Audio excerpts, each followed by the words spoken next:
Yotox anti-moustique mooy aar mag ak ndaw ci bépp matu-matu yoo am na booy piis ci rido yére ak moustiquaire ak booy diw ci yaram. Val d'Afrique moo leen di may seen journal de la santé. mbokk déglukat yi maa ngi leen di nuyu. Mburox di ab bërëb boo xam ne dafa nekk ci commune bu Sandiara moom la ñu jagleel ab poste de santé boo xam ne dugal nañ ci lu toll ci 400 millions ci sunuy koppar. lu ni mel nag nga xam ne tabax nañ ko ci ab terrain boo xam ne toll na ci 3 hectares ñi bokk ci association les amis de tous ñoo ko liggéey mu nar a wàcce coono gu bëri ci askan wi nga xam ne dañu doon am jafe-jafe ngir saytu seen wér-gu-yaram bu ñu sukkandikoo ci docteur Serigne Gueye Diop mi nga xam ne mu ngi laaj ab financement nguurug Sénégal ngir ñu yokk ci ab ambulance médicalisée moom mooy maire bu Sandiara ñu teewlu ko ci micro Moustapha Sall.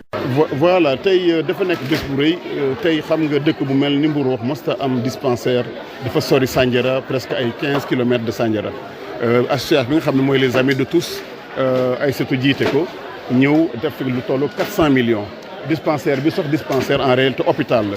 maa ngi ñaan d'ailleurs gouvernement bi ñu def ko centre de santé pour que vraiment en dehors de Sandiara am benn centre de santé waaye lay li muy kii rek dafa bokk suñu plan muy le plan Sandiara émergent nga xam ne capital humain da cee bokk su dee amoo wër gu yaram mënoo def dara loolu toog moo tax may lancer maintenant un appel à la population fii pour que ñu gën a góorgóorlu jàpp dispensaire bi ku la tabaxal lu mel ni da nga ko war a jàpp pour mu set pour mu nekk loo xam ne lu mucc ayib lay doon nekk loo xam ne day lu yàgg lay doon préfet wax na ko léegi problème mu Sénégal mooy entretien ku la defal lu mel ni dispensaire rek maternité nga xam mën na jël lu toll ak ñeent fukki nit juróom fukki nit da nga ko war a toppatoo. voilà mais rek li may wax rek mooy lii dafa bokk ci plan bi Sandiara Mburox dafa am dafa war a nekk centre ak hôpitalam ak dispensaire am ak lépp loo xam ne lycée la ak fi ñuy liggéey ak ay agropole loolu moo waral fii premier pas la tey waaye li ñu xalaat mooy nañ leen war fii ay fan rek pour poser la première pierre de l'agropole muy 56 milliards ak yeneen projet yu bëri autoroute bi xam ngeen léegi mu commencé fii lay jaar à côté de Mburox ak école bi nga xam ci lañ fi war a def muy école technique agricole bu ñu war a def fii ak lycée bi ñu war a ubbi encore l'année prochaine ak télé bi ñu fi war a def Mburox balaa ma koy bàyyi daal mu nekk vraiment une grande ville un pôle comme Sandiara. Ministère de la santé et de l'action sociale lancé na démb ci alxames gi ab téere bu mu duppee référentiel de détection et de prise en charge des enfants victimes de violence mu di ab téere boo xam ne dañu koy jagleel fajkat yi ngir ñu mën di teel a nemmeeku ci xale yi mandarga yuy wane ne dañu leen a xoxatal wala sàkku leen su ko defee ñu teel a indi faj ba ca waat ci ñoom te it gunge leen ba lu ni mel du leen yokkal benn gàllankoor mbokk déglukat yi fii la ñu yem ak yéen ñu yendoog jàmm. Yotox anti-moustique mooy aar mag ak ndaw ci bépp matu-matu yoo am na booy piis ci rido yére ak moustiquaire ak booy diw ci yaram. Val d'Afrique moo leen doon may seen journal de la santé.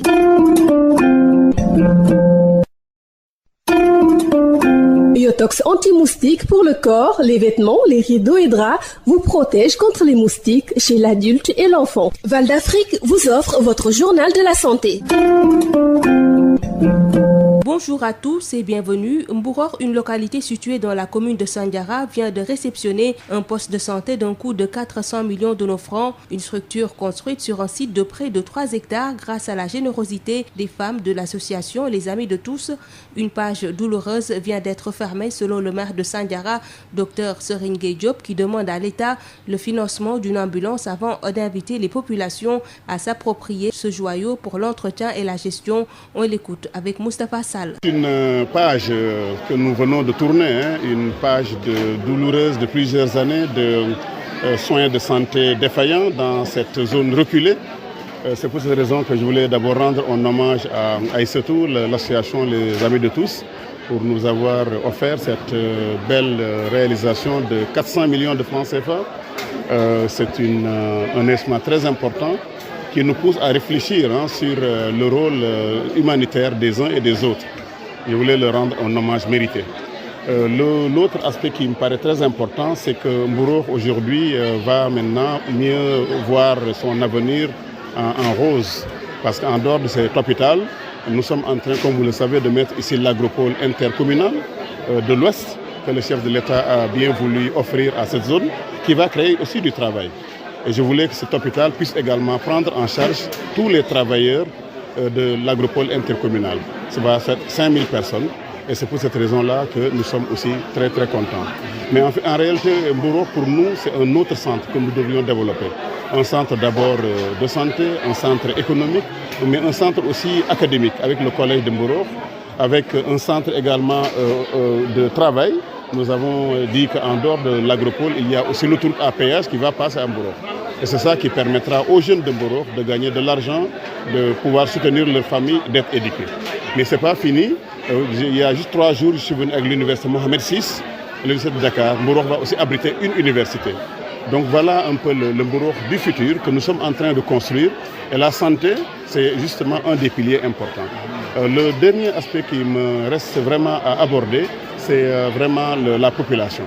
Je lance un appel à la population de Mbourokh d'entretenir cet établissement, de participer à cet établissement, de faire en sorte que cet établissement soit comme leur maison. Le ministère de la Santé et de l'Action sociale a lancé hier un référentiel de détection et de prise en charge des enfants victimes de violences, un outil adressé au personnel de la santé qui décrit les différentes formes de maltraitance et de l'abus sexuel sur l'enfant et qui va les outiller pour la détection des enfants victimes et la prise en charge de mesures pour les protéger et protéger leur santé.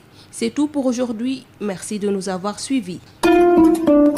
Yotox anti-moustique pour le corps, les vêtements, les rideaux et draps vous protège contre les moustiques chez l'adulte et l'enfant. Val d'Afrique vous a offert votre journal de la santé.